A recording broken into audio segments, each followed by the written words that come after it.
இந்த கிராமத்தில் யாருக்குமே மரணம் இல்லை. அதிசய கிராமம்.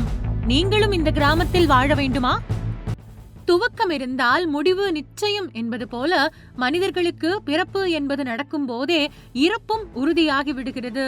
வாழ்க்கை சாஸ்வதமற்றது என்பதை பலரும் உணர்ந்திருந்தாலும் பூமியில் வாழும் காலத்தில் சந்தோஷமாக, ஆனந்தமாக, வசதியாக, செல்வ செழிப்பாக வாழ்ந்து எல்லா சுகங்களையும் அனுபவித்து வாழ வேண்டும் என்றுதான் ஆசைப்படுகின்றனர். எப்படி இருப்பினும் மனிதர்கள் தங்களது இறுதி நாளை சந்தித்தே தீர வேண்டிய இந்த நீர்க்குமிழி வாழ்க்கையில் மரணம் என்பது தவிர்க்க முடியாததாக உள்ளது. அதே நேரத்தில் 75 ஆண்டுகளாக ஒரு ஊரில் இறப்பே நிகழ்ந்தது இல்லை என்கின்ற மர்மமான தகவல் வெளியாகி நம்மையெல்லாம் ஆச்சரியத்தில் திணறடிக்கின்றது. ஆனால் இதற்கு பின்னால் இருக்கும் காரணம்தான் அதிர்ச்சியை தருகின்றது. உலகில் ஒரே ஒரு ஊரில்தான் இந்த அதிசயம் நடந்து வருகின்றது. கடந்த 1950ஆம் ஆண்டு முதல் இங்கு யாரும் இறக்கவில்லை. இதற்கான பின்னணி காரணம்தான் அதிர்ச்சி அளிப்பதாக உள்ளது. அந்த விசித்திரமான மற்றும் சுவாரஸ்யமான ஊரின் பெயர் ஸ்வல்பார்டு. இது ஆர்டிக் பெருங்கடலில் அமைந்துள்ள நார்வே நாட்டிற்கு சொந்தமான ஒரு தீவு கூட்டமாகும். இங்குள்ள லாங் பியர்பியன் என்ற நகரத்தில்தான் சில விசித்திரமான விதிகள் அமலில் உள்ளன. இங்கு யாராவது இறந்து விட்டால் அவர்களை அங்கேயே அடக்கம் செய்ய அனுமதி இல்லை.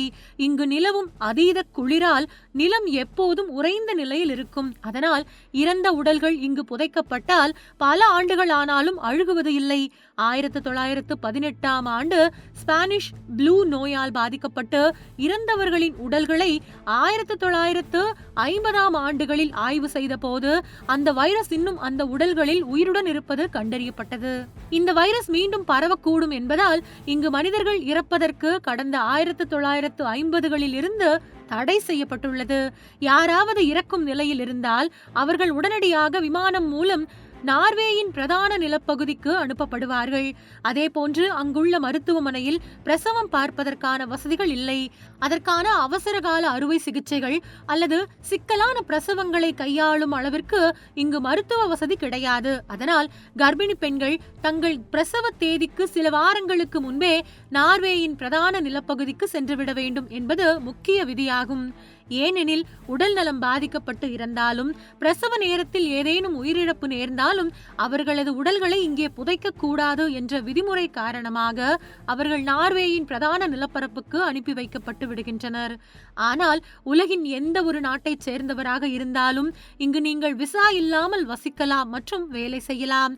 1920ஆம் ஆண்டில் கையெழுத்தான இந்த ஒப்பந்தத்தின்படி இதில் கையெழுத்திட்ட நாடுகளின் குடிமக்கள் இந்தியா உட்பட இங்கு வந்து தங்குவதற்கு விசா தேவையில்லை. இருப்பினும் உங்களுக்கு அங்கு ஒரு வேலை இருக்க வேண்டும் மற்றும் உங்களை நீங்களே கவனித்துக் கொள்ளும் அளவிற்கு வருமானமும் இருக்க வேண்டும். உங்களிடம் பணம் இல்லை என்றால் அதிகாரிகள் உங்களை இங்கிருந்து வெளியேற்ற வாய்ப்புள்ளது. ஊருக்கு வெளியே செல்லும் போது எப்போது வேண்டுமானாலும் பனிக்கரடிகள் தாக்கக்கூடும் என்பதால் பாதுகாப்பிற்காக துப்பாக்கி எடுத்துச் செல்வது கட்டாயமாகும். துப்பாக்கி வைத்துக் கொள்ள இங்கு அனுமதி உள்ளது. உறைந்த அதீத குளிர் காரணமாக இறந்த உடல்களில் இருக்கும் வைரஸ் அழியாததால் இந்த ஊரில் மனிதர்களின் இறப்பை தடுக்க இப்படி ஒரு விசித்திரமான விதிமுறை 75 ஆண்டுகளாக ஸ்வல்பார்டு ஊரில் இருந்து வருகின்றது. இது ஆச்சரியம் தருவது மட்டுமின்றி பலத்த அதிர்ச்சி தரும் ஒரு உண்மையாகவும் இருக்கின்றது.